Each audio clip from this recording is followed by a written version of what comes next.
रस की पूजन का सबसे बड़ा महत्व यही है। अगर हमारे पास में जो है, हमारे को जो भगवान भोलेनाथ ने दिया है, हमको जो नारायण ने दिया है, उसी के अनुसार हम भगवान की सेवा करें। धनतेरस ये नहीं कहती कि आपके पास में कुछ नहीं है तो आप कर्जा कर कर चांदी के बर्तन खरीद के लाओ। धनतेरस ये नहीं कहती कि आपके पास में कुछ नहीं है तो कर्जा कर कर आप सोने की अंगूठी बनवा कर लाओ। धनतेरस ये नहीं कहती कि आपके पास में कुछ नहीं है तो कुछ घर का ही सामान बेचकर हम दूसरी सामग्री लेकर जाए। नहीं नहीं नहीं, धनतेरस कभी नहीं कहती। माता लक्ष्मी की कथा, धनवंतरी की कथा नहीं कहती कि आप कर्जा लेकर अपने घर में फ्रिज लाएं, वॉशिंग मशीन लाएं, या सामान लाएं, या कपड़े लाएं, या वस्त्र लाएं, या आभूषण लाएं। कई लोगों ने धनतेरस के महत्व को बिगाड़ दिया कि हमको धनतेरस के दिन सामान लेकर आना है, चांदी का बर्तन लेकर आना है, ये सामान लेकर आना है, वो सामान लेकर आना। लाओ, मना नहीं है। धनतेरस का दिन ही है, धनवंतरी का दिवस ही है। क्योंकि धनवंतरी देव जब मंथन के समय पर प्रकट हुए थे, महाराज शरद पूर्णिमा के दिन जब मंथन हुआ था तो उसमें चंद्र प्रकट हुए थे। मंथन का क्रम प्रारंभ हुआ। कार्तिक की द्वादशी के दिन जो मंथन हुआ उसमें कामधेनु गाय प्रकट हुई और मंथन प्रकट हुआ। त्रयोदशी आई, धनवंतरी देव प्रकट हो गए, जिनके एक हाथ में शंख है, दूसरे हाथ में चक्र है, तीसरे हाथ में सुंदर औषधि है और चौथे हाथ में सुंदर अमृत का कलश है। स्वयं धनवंतरी देव प्रकट होते। और ये धनवंतरी है कौन? भगवान विष्णु का ही एक अंश।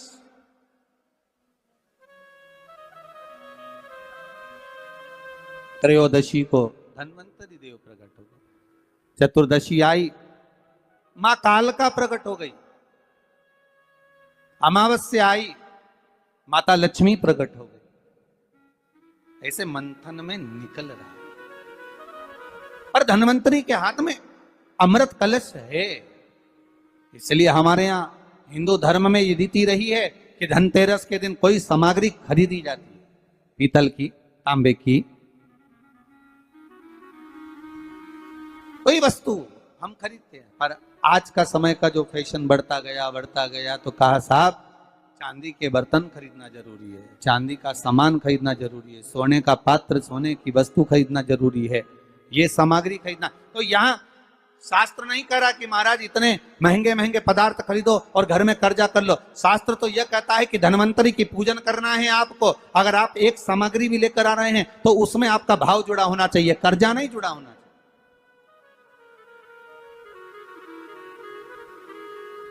मेरा निवेदन रहेगा घर के बच्चों से भी, घर की माताओं से भी, घर की बहुओं से भी, घर की बेटियों से भी, आपके पिता, आपके घर के बुजुर्ग, आपके घर के बड़े, जिनकी जितनी सामर्थ्यता है और सामर्थ्यता के अनुसार अगर वो आपके यहाँ पर एक तांबे की एक प्लेट भी लाकर दे रहे हैं, तांबे का एक पात्र भी लाकर दे रहे हैं, एक छोटा सा वस्तु भी लाकर दे रहे हैं, तो आप समझना कि धनवंतरी देवता की कृपा हुई है और हमारे घर में आज ये वस्तु प्राप्त हुई, हमारे घर में आज ये वस्तु आई है।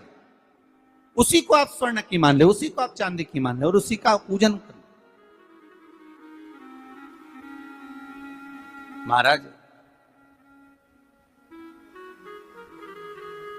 धनतेरस की कथा तो आप लोगों ने श्रवण करी होगी पहले।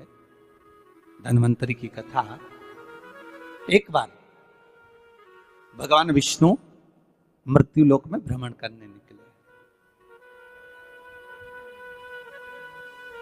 और भगवान विष्णु जब मृत्यु लोक में भ्रमण करने के लिए निकलते हैं, बड़े आनंद में जा रहे हैं। देव ऋषि नारद उनका दर्शन कर रहे हैं। श्री नारद जी महाराज देख रहे हैं भगवान विष्णु जा रहे हैं, माता लक्ष्मी इनके पीछे पीछे चली। भगवान विष्णु ने पलटकर देखा, लक्ष्मी आप कहां आ रही हो? लक्ष्मी जी बोली, प्रभु मेरे को आपके साथ चलना। भगवान बोले, लक्ष्मी आप हमारे पीछे, हम दक्षिण की ओर जा रहे हैं और आप हमारे पीछे पीछे आ रही हो, इस दक्षिण की ओर आपको नहीं आना चाहिए, आप रुको। लक्ष्मी जी मानी नहीं। भगवान विष्णु लक्ष्मी जी से तुरंत, लक्ष्मी कहां जा रही हो? आपको मालूम है ये दक्षिण दिशा है जहां मैं जा रहा हूं, सुनो आप यहां प्रवेश ना करिए। लक्ष्मी जी कहती है नहीं स्वामी, मैं आपके पीछे पीछे चलूंगी। लक्ष्मी जी को खूब समझाया भगवान विष्णु ने, नहीं मानी मां लक्ष्मी, जाने के लिए आतुर हो गई, जाने लगी। और माता लक्ष्मी जब जाने लगी, भगवान समझा समझा कर रह गए, समझा समझा कर भगवान रह गए, नहीं मानी, चल दी, पीछे पीछे जा। भगवान रोक रहे, नहीं मानी। चलते चलते लक्ष्मी जी ने क्या देखा कि एक सुंदर गन्ने का ईख का एक खेत है। आपने देखा होगा, जितने भी लोग इस पावन धन्वंतरी कथा को सुन रहे हैं, धनतेरस के पावन कथा को श्रवण कर रहे हैं, उन्होंने देखा होगा कि जब दिवाली की पूजन होती है तो दीपावली की पूजन में कई जगह पर गन्ने को, ईख को पूजन में रखा जाता है। अब भैया कोई ब्राह्मण देवता से पूछे कि महाराज जी ये गन्ना पूजन में क्यों रखा जाता है लक्ष्मी जी की पूजन में? आपके बच्चे भी आपसे पूछ सकते हैं, मम्मी ये गन्ने का क्या प्रयोग है, ये ईख का क्या प्रयोग है कि माता लक्ष्मी की पूजन में गन्ना रखा जाए, ईख रखी जाए, इसका प्रयोग क्या? तो वो प्रयोग ये धन्वंतरी की कथा में आ रहा है, ये धनतेरस की कथा में।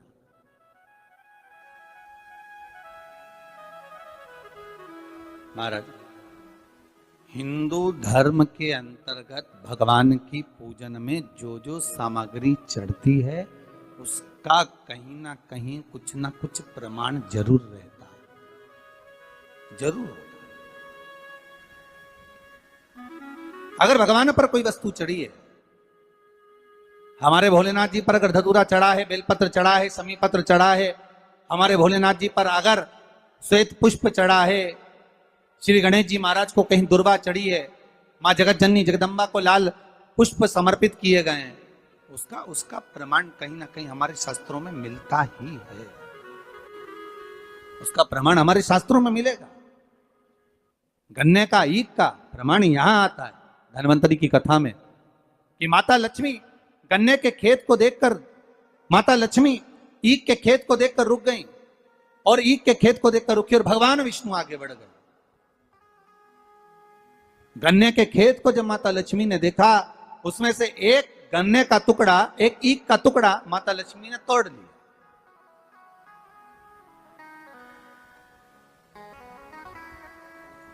अब जब गन्ने का टुकड़ा तोड़ा, ईख का टुकड़ा जब माता लक्ष्मी ने तोड़ लिया, तब उस गन्ने को तोड़कर माता ने मुख में उसको खाना, चबाना चालू करा। उस गन्ने का रस माता प्राप्त करने लगी।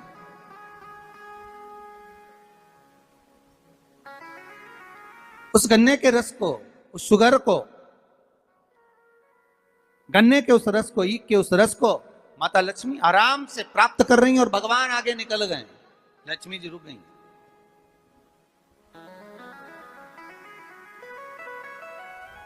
देखा माने, स्वामी तो आगे चले गए, स्वामी ने पलटकर देखा लक्ष्मी गई कहां। भगवान जब वापिस आ रहे थे लक्ष्मी जी को ढूंढने के लिए, देखने के लिए, तब माता लक्ष्मी उस गन्ने के खेत में खड़ी होकर गन्ने को खाते हुए जब देखी गई, भगवान विष्णु ने कहा लक्ष्मी आपने श्रेष्ठता का कर्म नहीं करा। बहुत सुंदर प्रसंग है महाराज जी, ध्यान दीजिएगा।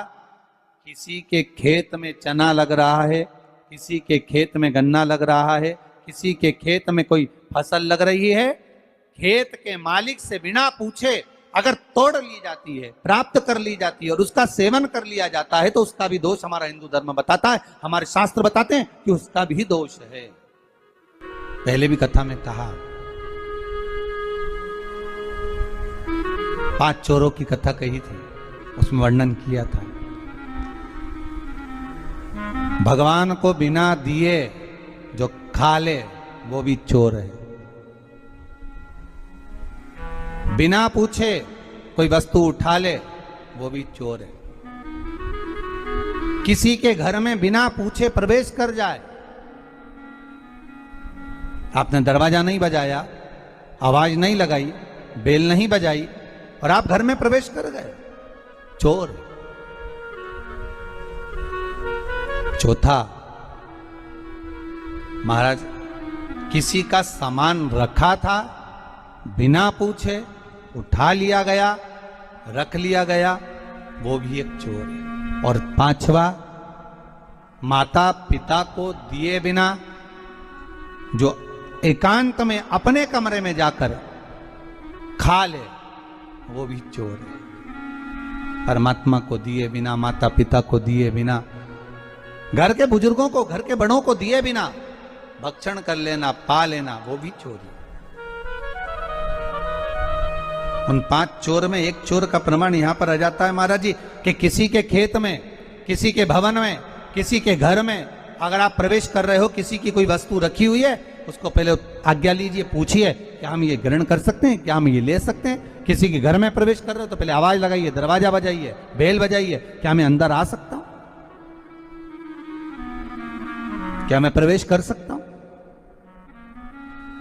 प्रवेश कर महाराज, जब प्रवेश हुआ, लक्ष्मी जी ने गन्ने को तोड़ा, लक्ष्मी जी ने गन्ने को तोड़ा, खाया ईख को, देखा भगवान नारायण को बड़ा क्रोध आया। नारायण बोले, ए लक्ष्मी तुम क्या कर रही हो? तुमने क्या खेत के मालिक से, किसान से पूछा? उस किसान से आज्ञा ली आपने कि मुझे गन्ने खाना है, मुझे ईख खाना है, मुझे इसका रस प्राप्त करना है? आपने आज्ञा ली है? आपने पूछा है? माता लक्ष्मी जी हंसकर मुस्कुराकर बोलती है, पूरा ब्रह्मांड, पूरी पृथ्वी, संपूर्ण विश्व हमारा ही तो है।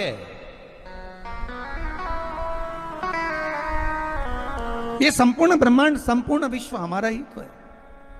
हम पूछें और हम आज्ञा लें तब प्रवेश करें, ये नहीं हो सकता। भगवान को क्रोध आ गया। भगवान ने कह दिया, लक्ष्मी तुमने इस किसान के घर में उसके बिना पूछे गन्ने को तोड़कर, ईख को तोड़कर तुमने उसका रस लिया है। 12 वर्ष तक तुम्हें किसान के घर में रहकर किसान की सेवा करना पड़े। 12 वर्ष तक आप उस घर में प्रवेश कर रहिए और उनके यहां सेवा करिए।